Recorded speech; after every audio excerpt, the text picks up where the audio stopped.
Hello दोस्तों, नमस्कार। स्वागत है आपका आपके अपने YouTube चैनल मुख्य शिक्षा में। आज के इस वीडियो में हम सीखेंगे भारत का संविधान भाग 3 अनुच्छेद 12 से लेकर के 35 तक जो मूल अधिकार दिए हैं उनके बारे में आज इस वीडियो के माध्यम से हम सीखेंगे। और जो हमें मूल अधिकार दिए हैं उन सभी के अंतर्गत क्या क्या आता है ये शॉर्ट रूप से इस वीडियो के माध्यम से हम सीखेंगे। भारत का संविधान भाग 3 अनुच्छेद 12 से 35 तक जो मूल अधिकार दिए गए हैं, अनिवार्य शर्तों, कुछ अपवादों और युक्तियुक्त निर्बंधन के अधीन संविधान द्वारा प्रदत्त ये मूल अधिकार हैं। अब जो भारत का संविधान है उसमें मुख्य रूप से जो मूल अधिकार दिए गए हैं वो इस प्रकार हैं। सबसे पहला है समता का अधिकार। समता के अधिकार के अंतर्गत आता है पहला, विधि के समक्ष एवं विधियों के समान संरक्षण। कहने का अर्थ क्या है कि कानून के समक्ष और नियमों के समान संरक्षण दिया जाता है समता के अधिकार के अंतर्गत। इसके बाद में बात की जाए तो धर्म, मूलवंश, जाति, लिंग या जन्म स्थान के आधार पर समता का अधिकार दिया जाता है। इसके बाद में लोक नियोजन के विषय में भी जो समता का अधिकार है वो हम सभी भारतीयों को प्राप्त है। इसके बाद में अस्पृश्यता और उपाधियों का अंत समता के अधिकार की श्रेणी में ही आता है।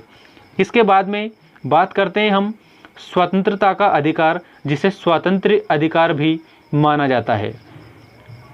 सबसे पहले इसके अंतर्गत आता है अभिव्यक्ति, सम्मेलन, संघ, संचरण, निवास और वृत्ति का स्वातंत्र्य। स्वतंत्रता के अधिकार के अंतर्गत हमें अभिव्यक्ति की स्वतंत्रता होती है, हमें सम्मेलन करने की स्वतंत्रता होती है, संघ बनाने की स्वतंत्रता होती है और संचरण करने की स्वतंत्रता होती है। कहने का अर्थ यह है कि हम एक स्थान से दूसरे स्थान पर जा सकते हैं। ऐसी हमें स्वतंत्रता भारत के संविधान के माध्यम से विभिन्न अधिकार जो दिए गए हैं उसमें दी गई है। निवास और वृत्ति का स्वातंत्र्य, हमें कहीं पर भी बसने का अधिकार स्वतंत्रता की अधिकार के श्रेणी के अंतर्गत दिया है भारत के संविधान ने। इसके बाद में अपराधों के लिए दोष सिद्धि के संबंध में संरक्षण। साथियों, इसमें स्वतंत्रता के अधिकार के अंतर्गत आता है कि अपराधों के लिए यदि दोष सिद्ध करना हो तो उसका जो संरक्षण है वो हमें दिया जाता है। इसके बाद में प्राण और दैहिक स्वतंत्रता का संरक्षण, मतलब कि हम स्वयं की रक्षा कर सकते हैं, ऐसी भी हमें संविधान के माध्यम से स्वतंत्रता दी गई है। उसमें कहा गया है प्राण और दैहिक स्वतंत्रता का संरक्षण। इसके बाद में 6 से 14 वर्ष की आयु के बच्चों को निःशुल्क एवं अनिवार्य शिक्षा। स्वतंत्रता के अधिकार के अंतर्गत 6 से लेकर के तो 14 साल के जो बच्चे हैं उन्हें अनिवार्य रूप से शिक्षा प्राप्त करने का अधिकार दिया गया है। इसके बाद में आता है कुछ दशाओं में गिरफ्तारी और निरोध से संरक्षण। कहने का अर्थ यह है कि कुछ दशाओं में गिरफ्तारी, और यदि ऐसी स्थिति उत्पन्न हो जाए कि कोई हमें गिरफ्तार कर रहा है तो उससे स्वतंत्रता के अधिकार के अंतर्गत हम अपील कर सकते हैं। ठीक है। इसके बाद में शोषण के विरुद्ध अधिकार। शोषण के विरुद्ध अधिकार के अंतर्गत आता है दोस्तों मानव के दुर्व्यापार और बलात्श्रम का प्रतिषेध। यदि कोई हमसे ज़बरदस्ती कार्य करवा रहा है, ज़बरदस्ती व्यापार करवा रहा है, तो उससे क्या होता है कि जो शोषण के विरुद्ध अधिकार हमें दिया गया है इसके माध्यम से हम उसका विरोध कर सकते हैं। तो पहला है, ध्यान रखना आप सभी, मानव के दुर्व्यापार और बलात्श्रम का प्रतिषेध शोषण के विरुद्ध अधिकार के अंतर्गत निषेध है। इसके बाद में परिसंकट में कार्यों में बालकों के नियोजन का प्रतिषेध। परिसंकट में कार्यों में बालकों के नियोजन का प्रतिषेध। कहने का अर्थ यह है कि जो संकट की स्थिति होती है उसमें बालकों से कार्य नहीं कराना चाहिए, और अगर ऐसा होता है तो शोषण के विरुद्ध अधिकार के अंतर्गत हम क्या है जो कानून के समक्ष अपनी बात रख सकते हैं। इसके बाद में आता है धर्म की स्वतंत्रता का अधिकार। धर्म की स्वतंत्रता का अधिकार को हम ये भी कह सकते हैं कि धार्मिक स्वतंत्रता का अधिकार संविधान के माध्यम से हमें जो अधिकार दिए गए हैं, मूल अधिकार, उनकी श्रेणी में आता है। इसके अंतर्गत अंतःकरण की और धर्म के अबाध रूप से मानने, आचरण और प्रचार, धार्मिक कार्यों के प्रबंध की स्वतंत्रता। धर्म की स्वतंत्रता के अंतर्गत क्या होता है? अंतःकरण की और धर्म के अबाध रूप में मानने, हम किसी भी धर्म को मान सकते हैं, किसी भी धर्म को अपना सकते हैं, किसी भी धर्म का हम आचरण और प्रचार कर सकते हैं। ऐसी धार्मिक स्वतंत्रता के अधिकार के अंतर्गत हमें जो अधिकार है वो दिया गया है, मौलिक अधिकार। इसके बाद में धार्मिक कार्यों के प्रबंध की स्वतंत्रता, हम किसी भी प्रकार के धार्मिक कार्यों को कर सकते हैं, किसमें? धर्म की स्वतंत्रता के अधिकार के अंतर्गत। इसके बाद में इसी धर्म की स्वतंत्रता के अधिकार के अंतर्गत आता है किसी विशिष्ट धर्म की अभिवृद्धि के लिए करों के संदाय के संबंध में, जो संदाय के संबंध में हमें स्वतंत्रता दी गई है, ये भी आपको विशेष रूप से ध्यान रखना है। किसी विशिष्ट धर्म की अभिवृद्धि के लिए करों के संदाय के संबंध में स्वतंत्रता दी गई है, मतलब कि हम किसी जो अगर अपने धर्म को हमें प्रचार करना है तो उसके लिए हम चंदा इकट्ठा कर सकते हैं, ऐसी स्वतंत्रता भी दी गई है। लेकिन ये हम सिर्फ कानून के दायरे में रहकर ही कर सकते हैं, इसमें हम किसी के साथ में जोर जबरदस्ती नहीं कर सकते। ठीक है। इसके बाद में नेक्स्ट है राज्य निधि से पूर्णतः पोषित शिक्षा संस्थाओं में धार्मिक शिक्षा या धार्मिक उपासना उपस्थित होने के संबंध में स्वतंत्रता, मतलब कि राज्य निधि से पूर्णतः पोषित जो संस्थाएं हैं, शिक्षा संस्थाएं, उनमें धार्मिक शिक्षा या धार्मिक उपासना को हम क्या कर सकते हैं? शामिल कर सकते हैं। कहने का अर्थ ये है कि गणेश चतुर्थी मना सकते हैं, अगर हमारा और भी कोई कार्य है उसको कर सकते हैं। तो ये जो धर्म की स्वतंत्रता का अधिकार है वो हमें दिया गया है, चाहे हम किसी भी धर्म के हो, उस धर्म का जो पूर्णतः पोषित अगर है वो है राज्य निधि से, तो हमारी जो धार्मिक संस्था है वहाँ पर उसको हम बता सकते हैं, समझा सकते हैं उसके बारे में, चाहे वो कोई सा भी धर्म हो, चाहे वो हिंदू धर्म हो या चाहे वो इस्लाम धर्म हो या मुस्लिम धर्म हो, सिख ईसाई कोई सा भी धर्म हो। ठीक है। इसके बाद में संस्कृति और शिक्षा संबंधी अधिकार, ये भी हमारा मूल अधिकार है, संस्कृति और शिक्षा संबंधी अधिकार। अब संस्कृति और शिक्षा संबंधी अधिकार के अंतर्गत जो मुख्य बातें दी गई है वो इस प्रकार हैं। सबसे पहले आपको इसमें ये ध्यान रखना है संस्कृति और शिक्षा संबंधी अधिकार में कि जो अल्पसंख्यक वर्गों को अपनी भाषा, लिपि या संस्कृति विषयक हितों का संरक्षण करने का पूर्णतः अधिकार है।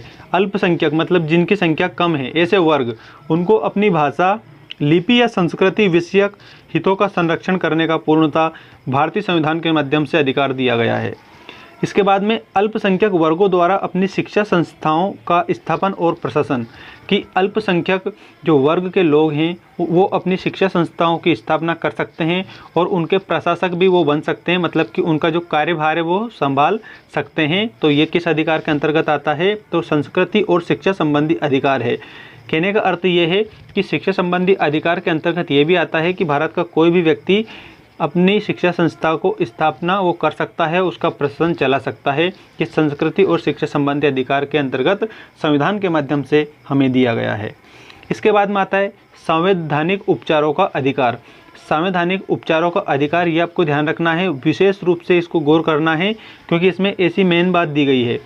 उच्चतम न्यायालय एवं उच्च न्यायालय के निर्देश या आदेश या रीट द्वारा, ठीक है, या रीट द्वारा प्रदत्त अधिकारों को प्रवर्तित करने का जो अधिकार है वो दिया गया है। अब इसमें ये एक चीज़ सामने आती है कि उच्चतम न्यायालय एवं उच्च न्यायालय के निर्देश या आदेश या रिट द्वारा प्रदत्त अधिकारों को प्रवर्तित कराने का उपचार दिया गया है। यदि उच्चतम न्यायालय ने कोई सा भी फैसला सुना दिया है, ठीक है, या उच्च न्यायालय ने सुनाया है या निर्देश दिया है या रिट द्वारा प्रदत्त अधिकार है, तो उसको प्रवर्तित कराने का जो अधिकार है वो संवैधानिक उपचारों के अधिकार के अंतर्गत दिया गया है। उसके लिए भी हम अपनी याचिका को दायर कर सकते हैं, ठीक है। अगर उनको लगेगा कि ये सही है तो वो पुनर्विचार करेंगे और उसके बाद में अगर वो चाहें तो किसी भी प्रकार का जो संवैधानिक उपचार है वो किया जा सकता है। तो दोस्तों, आज के इस वीडियो के माध्यम से जो हमने अधिकार सीखे हैं वो मुख्य रूप से भारत के संविधान में भाग 3 में दिए गए हैं, जो कि अनुच्छेद 12 से लेकर 35 के अंतर्गत मूल अधिकार आते हैं, ठीक है, भाग 3 है ये भारत संविधान का, जिसमें अनुच्छेद 12 से लेकर 35 तक मूल अधिकार हैं, जिसके अंतर्गत समता का अधिकार, स्वतंत्रता का अधिकार जिसे स्वातंत्र्य अधिकार भी बोला जाता है, शोषण के विरुद्ध अधिकार, धर्म की स्वतंत्रता का अधिकार, संस्कृति और शिक्षा संबंधी अधिकार और संवैधानिक उपचारों का अधिकार दिया गया है। इन सभी अधिकारों के अंतर्गत निम्न चीज़ें आती है जिनको हम एक बार और रिवीजन के तौर पर पढ़ते हैं। समता के अधिकार के अंतर्गत आता है विधि के समक्ष एवं विधियों के समान संरक्षण, धर्म, मूल वंश, जाति, धर्म, लिंग, जन्म स्थान के आधार पर लोक नियोजन के विषय में अस्पष्टता और उपाधियों का अंत। इसके बाद में नेक्स्ट है स्वतंत्र अधिकार। जो स्वतंत्रता का जो अधिकार है उसके अंतर्गत आता है अभिव्यक्ति, सम्मेलन, संघ, संचरण, निवास, वृत्ति का स्वतंत्र और अपराधों के लिए दोष सिद्धि के संबंध में संरक्षण, प्राण और दैहिक स्वतंत्रता का संरक्षण, 6 से 14 वर्ष की आयु के बच्चों को निःशुल्क एवं अनिवार्य शिक्षा और कुछ दशाओं में गिरफ्तारी और निरोध से संरक्षण। इसके बाद में शोषण के विरुद्ध अधिकार, इसमें आता है मानव के दुर्व्यापार और बलात्श्रम का प्रतिषेध, परिसंकट में कार्यों में बालकों के नियोजन का प्रतिषेध। इसके बाद में धर्म की स्वतंत्रता का अधिकार। धर्म की स्वतंत्रता का अधिकार के अंतर्गत अंतःकरण की और धर्म के अबाध रूप से मान्य आचरण और प्रचार की स्वतंत्रता दी गई है। धार्मिक कार्यों के प्रबंध की स्वतंत्रता दी गई है। किसी विशिष्ट धर्म की अभिवृद्धि के लिए करों के संदाय के संबंध में स्वतंत्रता दी गई है। राज्य निधि से पूर्णतः पोषित शिक्षा संस्थाओं में धार्मिक शिक्षा या धार्मिक उपासना में उपस्थित होने के संबंध में स्वतंत्रता दी गई है। और संस्कृति और शिक्षा का अधिकार के अंतर्गत आता है अल्पसंख्यक वर्गों को अपनी भाषा, लिपि या संस्कृति विषयों हितों का संरक्षण, अल्पसंख्यक वर्गों द्वारा अपनी शिक्षा संस्थाओं का स्थापन और संरक्षण या प्रशासन, और जो संवैधानिक उपचारों का अधिकार है उसके अंतर्गत दिया गया है उच्चतम न्यायालय एवं उच्च न्यायालय के निर्देश या आदेश या रिट द्वारा प्रदत्त अधिकारों को प्रवर्तित कराने का भी उपचार संवैधानिक उपचारों का अधिकार के अंतर्गत आता है। तो साथियों, यदि आपको वीडियो पसंद आया है तो वीडियो को लाइक ज़रूर करें और अपने दोस्तों के साथ शेयर करें ताकि उनको भी कुछ जानकारी प्राप्त हो जाए। और यदि आपको वीडियो पसंद आता है तो हमारे चैनल को सब्सक्राइब करना ना भूलें, जिससे कि आपको जो हमारे वीडियो की आने वाली अपडेट है वो मिलती रहे। धन्यवाद दोस्तों, जय हिंद।